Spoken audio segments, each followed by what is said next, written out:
Oui, bien aimé, je vais parler encore du mariage. Je vais parler du mariage. Bonjour, c'est la prophétesse Mani Doris. Je vais parler du mariage parce que, vous savez, beaucoup de femmes sont en train de s'époumoner beaucoup. Je vais dire à une personne aujourd'hui ceci.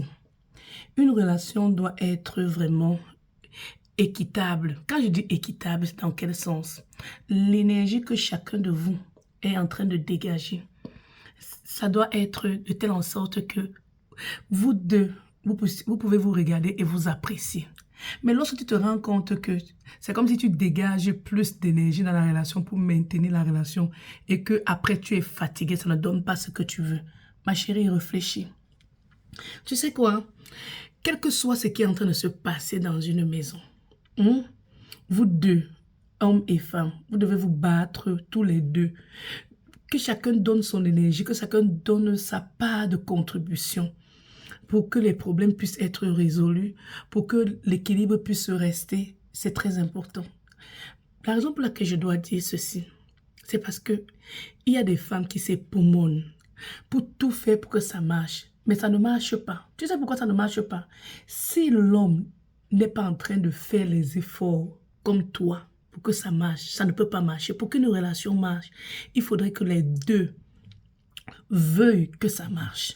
Il ne faut pas une position où l'autre veut dominer l'autre, mais il faudrait que les deux puissent comprendre que on doit vivre de façon équilibrée, on doit chercher à pouvoir s'en sortir dans l'amour, on doit s'entretenir, on doit se supporter. Ce n'est pas que il y a une personne qui est en train de s'époumoner à 90%, tandis que les 10 autres pourcents, l'autre est simplement là, la personne est figurant.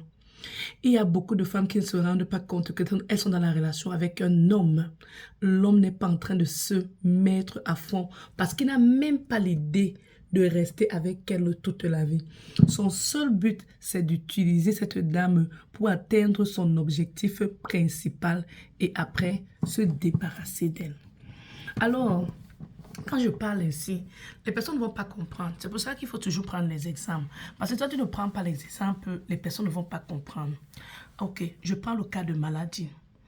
Un homme est malade, on doit l'opérer. Toi, la femme, tu sais que oui, on va opérer ton gars. Ça veut dire que tu fais déjà, tu prends déjà les prédispositions. Parce que tu sais que tu vas l'amener à l'hôpital, il va se faire opérer. Après, il ne pourra plus être capable de faire les mêmes choses que hier. Donc, tu prends encore les dispositions. Ça veut dire que toi, déjà, la femme, tu sais que voilà, mon homme sera incapable de faire ceci, ceci, cela. Donc, durant tout ce temps, il va falloir que tu le soutiennes. Maintenant, on l'opère. Le bon monsieur, il dit, non, je ne reste pas à l'hôpital, je veux rentrer chez moi. Ok, ça veut dire que la nuit, là, déjà, tu sais déjà que il va être en pleine douleur et c'est toi qui vas porter la douleur. Ok, c'est le cas.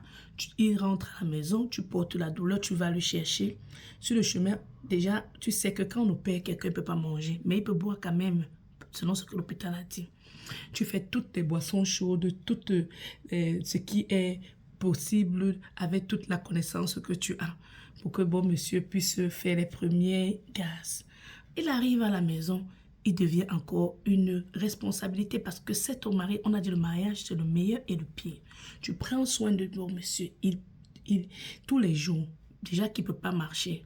Alors, tu l'aides à entrer dans la chambre avec tes enfants, ils se portent là sur le lit, tout le monde doit être en train de s'occuper de lui. C'est-à-dire le laver, l'habiller comme un bébé. Alors, maintenant, le temps est là, tu te sens fatigué, surmené parce que les autres enfants, c'est toi qui dois t'occuper. Le monsieur également devient également un enfant. Parce que quand l'homme est déjà malade, il devient encore une responsabilité. Et c'est normal, tu as signé pour le meilleur et pour le pire. Tu t'occupes de lui, tu t'occupes des enfants, tu te rassures qu'il faut qu'il mange, il faut que tu vas au travail et tu sens que non, ça ne va pas. Tu appelles le docteur, tu dis au docteur que monsieur, ça ne va pas parce qu'on a opéré mon mari. Je ne peux pas continuer, je suis surmenée. Le docteur te dit, vu que ce n'est pas toi qui es malade, mais que c'est ton mari qui est malade, il faut que le docteur parle à ton mari pour qu'il puisse donner en fait le background pour expliquer ce qui ne va pas avec lui, en fait, pour qu'on puisse donner la permission à sa femme de s'occuper de lui, vu que Et alors le monsieur, vu que le monsieur est incapable, alors le monsieur parle avec le docteur, il dit non, il n'a pas besoin que elle reste sans travailler, il faut qu'elle travaille. On te dit, mais monsieur, elle est déjà en train de travailler sur toi, elle travaille sur les enfants et elle doit encore travailler, aller travailler. Il faut juste que tu dises si tu as besoin qu'elle puisse rester s'occuper de toi. Qu'est-ce que tu peux faire pour que ta femme puisse se sentir à l'aise? Le monsieur dit carrément, ah, c'est vrai qu'elle travaille ici à la maison, mais c'est mieux qu'elle parte au travail. Et puis, l'auteur dit, même votre dame dit qu'elle est surmenée, monsieur. Elle est surmenée. Et ensuite, il dit, ok, ça va, vous pouvez alors signer. Vous comprenez comment certaines personnes sont. C'est toi qui t'occupes de la maison, c'est toi qui t'occupes à manger, c'est toi qui t'occupes de la personne qui est malade et c'est toi qui portes tout. Mais la personne n'arrive pas à donner seulement le OK. Je vais vous dire une chose. Il y a des êtres sur la terre que vous pouvez vous sacrifier pour ces personnes, mais les personnes ne vont pas se sacrifier pour vous. Faites attention. Le docteur signe. Maintenant, tu te retrouves là, tu prends soin de la personne. Et puis, tu te rends compte que 6 semaines passent. Tu as fait des efforts comme tu fallait. La personne se porte bien maintenant. Et le voilà qui est debout.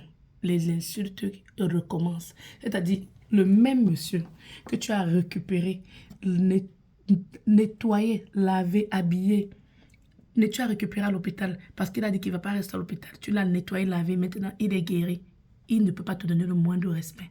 Et plus grave encore, l'enfant qui était dans la maison, parce que constamment il y a les discussions, monsieur, il sait très bien qu'on avait demandé qu'on doit enregistrer des communications parce qu'il n'y a jamais quelqu'un qui dit la vérité dans cette maison, semblerait-il.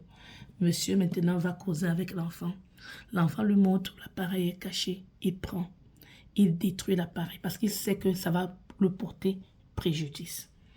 Alors, maintenant, toi la femme, l'enfant aussi tombe malade. Quand l'enfant tombe malade maintenant, l'enfant, après 7 jours de maladie, l'enfant se fâche. L'enfant dit, mais maman, quel est ce papa qui ne peut pas venir également prendre soin de moi alors que quand il était malade, on a fait tout et tout pour prendre soin de lui, d'aider à monter les escaliers, porter pour faire ceci, porter pour faire cela. Mais j'ai fait 7 jours de maladie, je n'ai pas vu. Maman, je te demande pardon. Mais tu me demandes pardon pourquoi? Mais parce que j'ai remis tous les appareils où il y avait les enregistrements. Eh bien, tu te retrouves encore en train de te poser la question à l'homme. Mais l'enfant, selon ce qu'il dit, ça fait plus de 20 jours qu'il t'a remis l'appareil. Mais où est l'appareil? Tu dors dans cette maison sur le même lit avec moi. Vous savez, les personnes qui sont méchantes ne vont jamais chercher à changer leurs habitudes pour arranger la situation. Ces personnes vont chercher plutôt à couvrir, à effacer les erreurs. Est-ce que je pouvais imaginer que ma maman qui m'a adopté m'avait dit, si tu veux aider quelqu'un, il y a des moments où, quand la personne a déjà cherché à te détruire, quand la personne dehors, ne l'aide pas dans ta maison.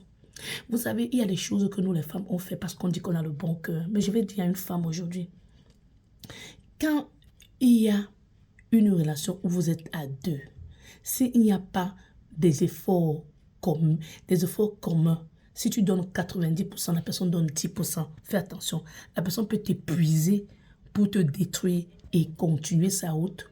C'est-à-dire que si un AVC finit même par prendre l'autre personne là, la personne qui est là, qui sait qu'il est en train de te surmener, ne va même pas se jeûner. La personne va recommencer sa vie. Dieu est grand. Dieu est grand. Parce que il a permis que cette journée-ci puisse voir le jour. Je vais dire à quelqu'un ceci. Surtout aux hommes qui pensent que vous allez entrer dans la vie des femmes, manipuler les femmes à tort et à travers. Il y a ce qu'on appelle le retour à l'expéditeur. Tu vas peut-être croire que tu es très sage. Tu vas croire que tu es rusé. Parce que ce n'est même pas la sagesse. La sagesse voudrait que si tu es avec une femme, tu dois causer avec cette femme. Tu ne passes pas pour monter l'enfant contre la femme au point que c'est l'enfant qui se rend compte que mais depuis que je suis malade, c'est maman qui a pris soin de moi tous les jours. L'homme qui est supposé être le père de la maison n'a pas pris soin de moi. Et puis vous allez être étonné que quand les enfants grandissent, ils s'accrochent uniquement à leur maman. Moi, je vais dire à un homme aujourd'hui et à une femme, sois prudente. Quel que soit ce que tu es en train de traverser. Tes os ne sont pas en fer. Sache que si tu n'es plus là demain, l'homme va refaire sa vie. Aujourd'hui, même certains hommes de Dieu, leurs femmes se marient. Les femmes étaient avec eux, les femmes mariées avec elles meurent. Ils se remarient sans faire même 3 mois, sans 6 mois, sans faire 6 mois. C'est pour dire à une personne que quoi? Sois sage.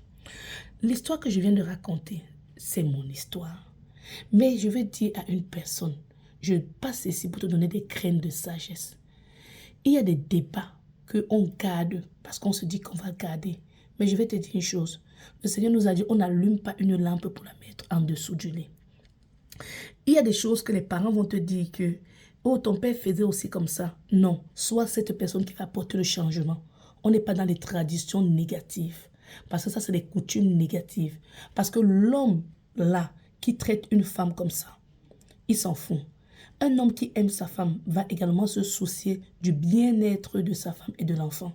Pas seulement de chercher à cacher les preuves parce que, avant, il savait bien que il était malade.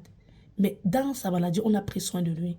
Mais dans sa maladie, il savait qu'aussitôt qu'il va prendre les pieds, il va mettre ses pieds dessus, il va vouloir effacer les preuves du comportement qu'il avait et qui a été enregistré.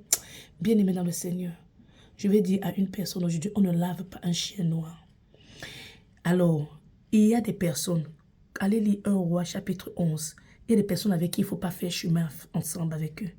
Parce que les personnes-là sont tellement méchantes au point que quand tu vas lire la Bible, 1 Roi chapitre 11, tu vas comprendre que l'Éternel des armées avait dit à Salomon de ne pas aller chercher des femmes dans de telles nations. Il a nommé les nations-là. C'est la même chose que nous. Il y a des gens que tu ne dois pas aller. Il y a des villages, il y a des villages que tu ne dois pas aller chercher une personne là-bas. Parce que pour peu que tu fais venir cette personne dans ta vie, tu vas vivre des films d'horreur si tu t'amuses. Ou bien tu vas vivre des films où tu vas te retrouver en train d'avoir peur de la personne avec qui tu vis. Quand tu ne vois une relation où il n'y a pas d'amour, ça se ressent. La personne est là pour ses intérêts. Alors, le cas, quand moi-même je suis tombée malade, bien aimée dans le Seigneur, après cette maladie, après avoir pris soin de lui, ma chérie, je ne l'ai pas vu. Il n'a pas pris soin de moi. Il prenait ses journées au travail tous les temps. Et plus grave encore, il sortait même, il va au travail, après tu l'appelles, jamais, ni vu ni connu. Et après, tu envoies même les messages, rien. Tu appelles même son frère pour dire que, mais écoute, regarde la condition dans laquelle je me retrouve. J'ai besoin d'aide. Le bon monsieur est là, il joue au Magellan. Vous savez, dans la vie, faites attention aux femmes.